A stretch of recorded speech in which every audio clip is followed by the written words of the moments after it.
Boa noite, irmãos. Hoje é o nosso culto de Páscoa,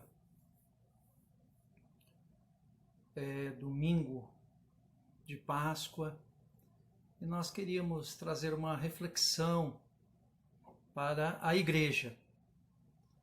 Lógico que não uma reflexão como nós gostaríamos de trazer, com todos os pormenores, mas como o nosso culto é online, nós temos que abreviar o máximo, mas de uma maneira que você possa entender, compreender e refletir sobre o que nós vivemos no dia de hoje, o dia de Páscoa. Páscoa não é uma festa cristã, é uma festa judaica.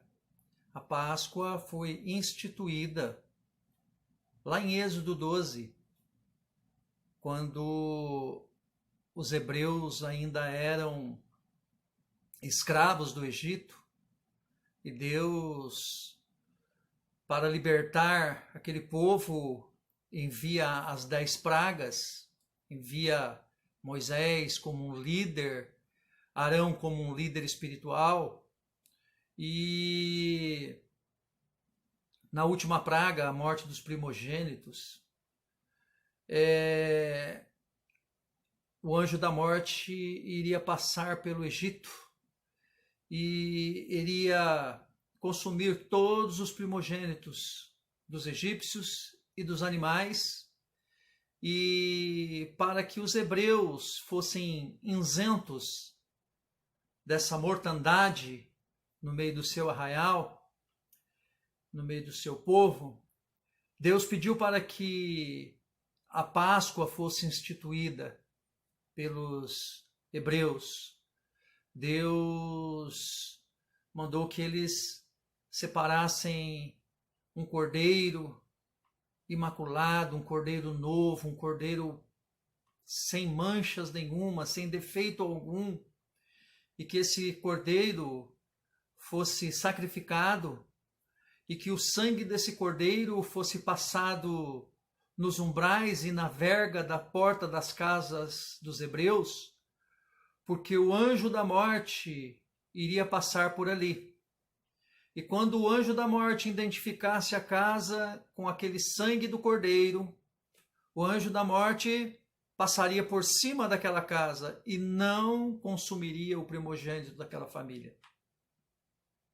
Essa foi a instituição da Páscoa do judeu. E foi assim que aconteceu. O anjo da morte passou por ali, e aonde tinha o sangue daquele cordeiro, o anjo passava por cima e não consumia os seus primogênitos.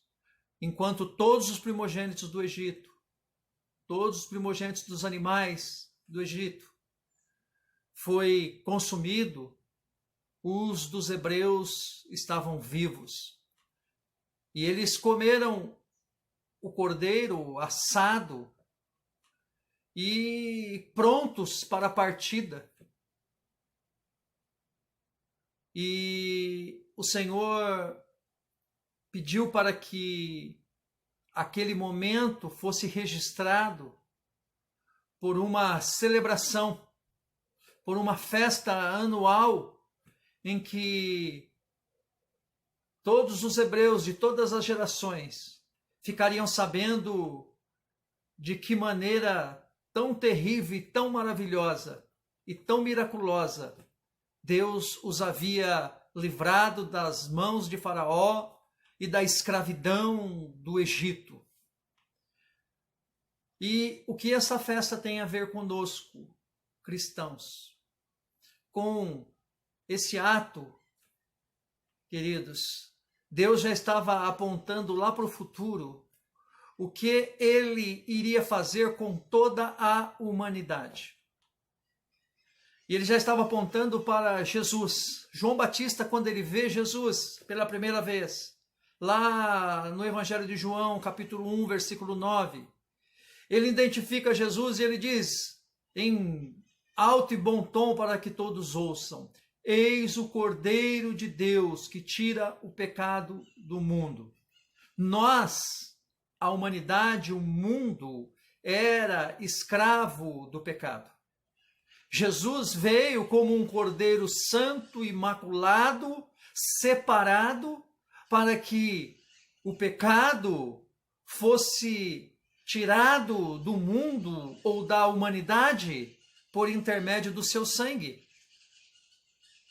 E quando o destruidor, o grande dominador do Egito, vamos dizer assim, que é o próprio Satanás, que simboliza nos dias de hoje, visse nós a marca do sangue do Senhor Jesus, ele identificaria quem nós somos e de quem nós somos.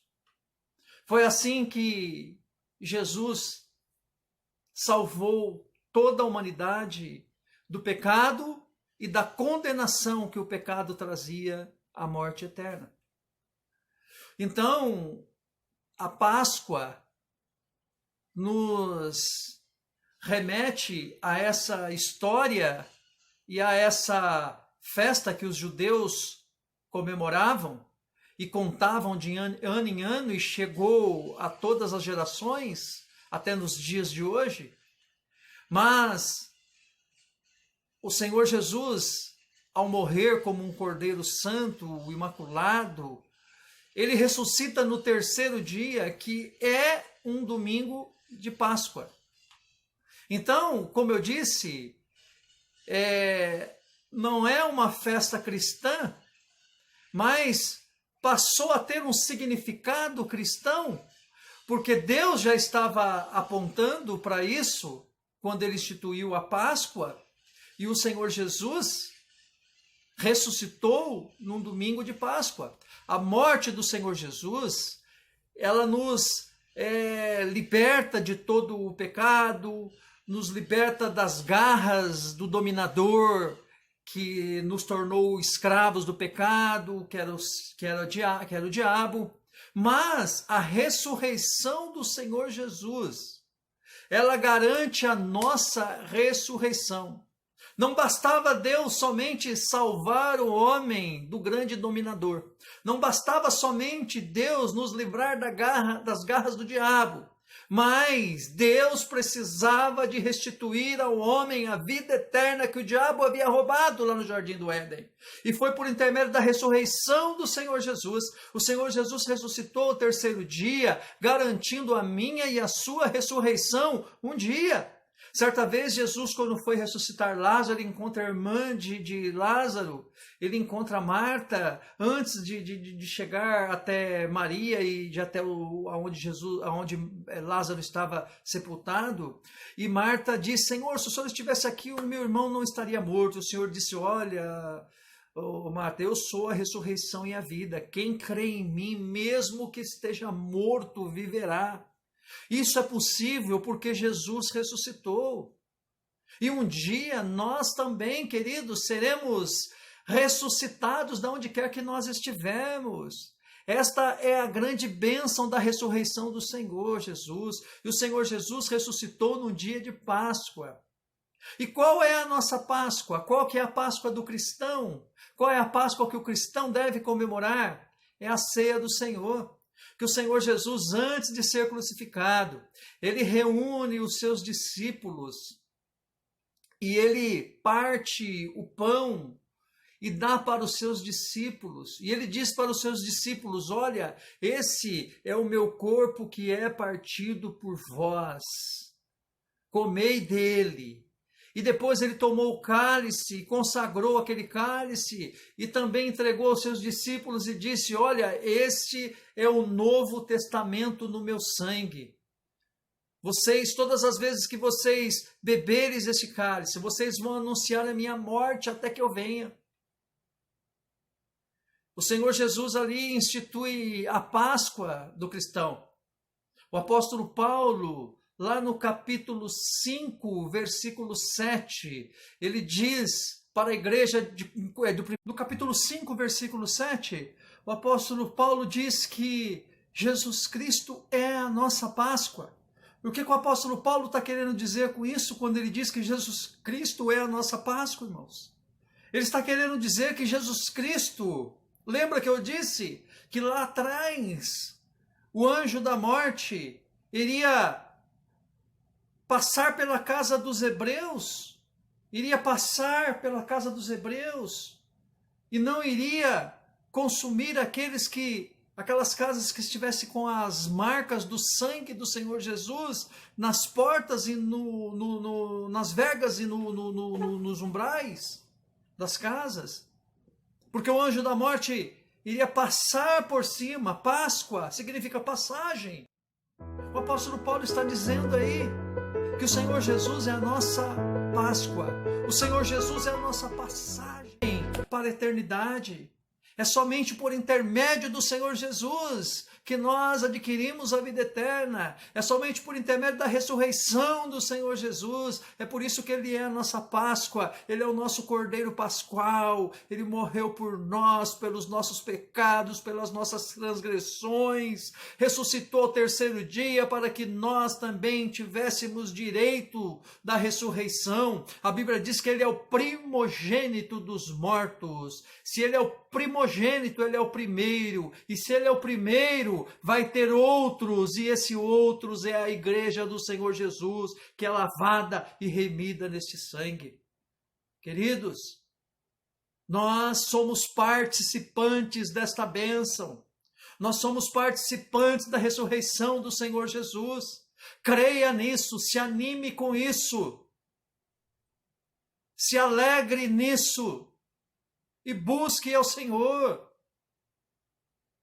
Eu não fiz a leitura oficial desta mensagem, mas eu quero fazer agora para encerrarmos e expressarmos o amor de Deus por toda a humanidade. Em João 3,16 diz assim: não tem uma outra palavra para nós lermos num momento como esse, a não ser essa. Essa palavra é a Bíblia em miniatura. É o versículo que resume a Bíblia toda. E Deus amou o mundo de tal maneira que deu o seu Filho unigênito para todo aquele que nele crê não pereça, mas tenha a vida eterna. Nós temos a vida eterna. E se você estiver afastado dos caminhos do Senhor, e se você ainda não recebeu o Senhor como seu único e suficiente Salvador, participe desta promessa, participe desta bênção, da ressurreição do Senhor Jesus, da salvação que há no nome poderoso de Jesus, e viva a eternidade em nome de Jesus. Deus abençoe, queridos, uma boa semana para vocês. Daqui a pouco nós estaremos orando e impetrando a bênção apostólica. Um abraço